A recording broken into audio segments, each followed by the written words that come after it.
Salut la team, j'espère que vous allez bien. Aujourd'hui, vidéo présentation de nos vernis. On va pour cela parler du vernis mat et du vernis brillant de la gamme Sneak Art. Faut savoir que nos vernis sont spécialement conçus pour le cuir. Sans plus tarder, on passe à la démonstration des produits. N'hésitez pas à mettre en commentaire le vernis que vous préférez. C'est parti. Dans cette vidéo, je vais prendre une paire qui est plutôt mat, comme ça vous allez tout de suite voir la différence entre le vernis mat et le vernis brillant. Avant de passer le vernis, prenez un pinceau bien propre ou dédié au vernissage, comme ça vous êtes sûr de ne pas avoir de traces de couleur. Je vais mettre quelques gouttes dans ma palette, je vais le mettre sur mon pinceau et je vais venir l'appliquer sur cette zone que j'ai préparée au préalable.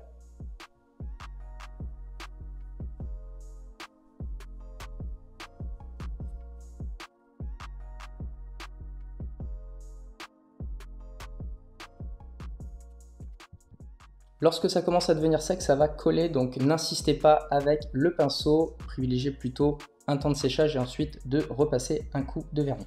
Pour accélérer le processus de séchage, je vais utiliser un sèche-cheveux. Comme vous pouvez le voir, on n'a pas du tout atténué l'effet mat de la basket, donc on a un effet mat profond de qualité, aucune trace de pinceau, donc ça aussi c'est vraiment top pour le rendu final. Maintenant je vais vous montrer avec le vernis brillant ce que ça donne.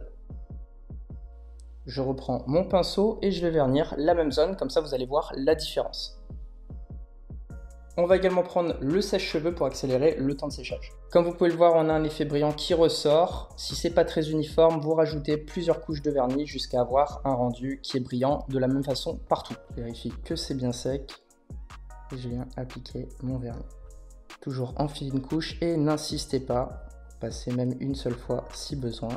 Si c'est bien étalé, pas besoin de revenir dessus. Alors forcément, je ne l'ai pas appliqué partout. On va laisser sécher et on va voir le résultat.